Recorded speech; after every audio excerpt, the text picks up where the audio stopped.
Alhamdulillah, assalatu wassalamu ala rasulillah wa ala alihi wa sahbihi wasallam. Bagi kaum muslimin yang tetap ke masjid, padahal Anda berada di daerah rawan wabah, karena sudah ada beberapa korban COVID-19 di daerah Anda.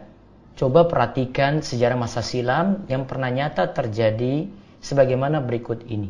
Ibnu Hajar al-Asqalani rahimahullah menceritakan dalam Badlu al-Ma'un fi Fadli at-Ta'un, halaman 329. Aku coba ceritakan. Telah terjadi di masa kami ketika terjadi wabah at-Ta'un di Kairo pada 27 Rabiul Akhir 833 Hijriah. Awalnya baru jatuh korban meninggal di bawah 40. Kemudian orang-orang pada keluar menuju tanah lapang pada 4 Jumadal Ula. Setelah sebelumnya orang-orang diajak untuk berpuasa 3 hari sebagaimana dilakukan untuk sholat istisqa, sholat minta hujan. Walaupun nanti ini diberi catatan oleh Ibnu Hajar apakah dilakukan seperti itu ataukah tidak. Yang jelas Ibnu Hajar tidak setujui amalan ini. Nah, mereka semua berkumpul, mereka berdoa, kemudian mereka berdiri dalam durasi 1 jam, lalu mereka pulang. Setelah acara itu selesai, berubahlah korban yang meninggal dunia menjadi 1000 orang. Itu terjadi di Kairo setiap harinya. Kemudian jumlah yang jatuh korban pun terus bertambah.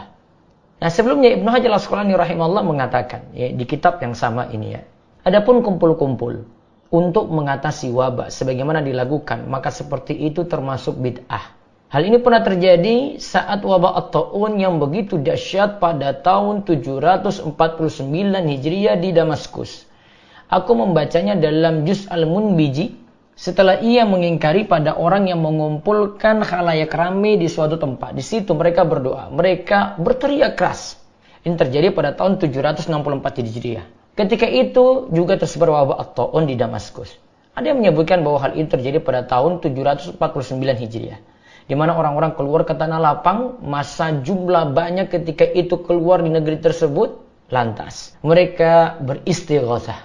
Minta dihilangkan bala. Ternyata setelah itu wabah tadi makin menyebar dan makin jatuh banyak korban, padahal sebelumnya korban tidak begitu banyak.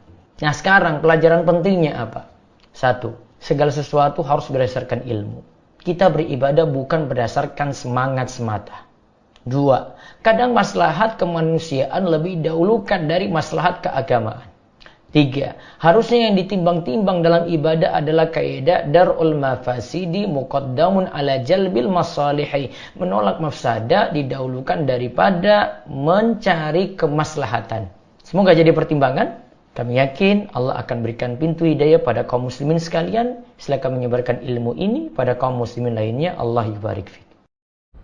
Raih ilmu bersama Ustaz Muhammad Abdul Twasikal.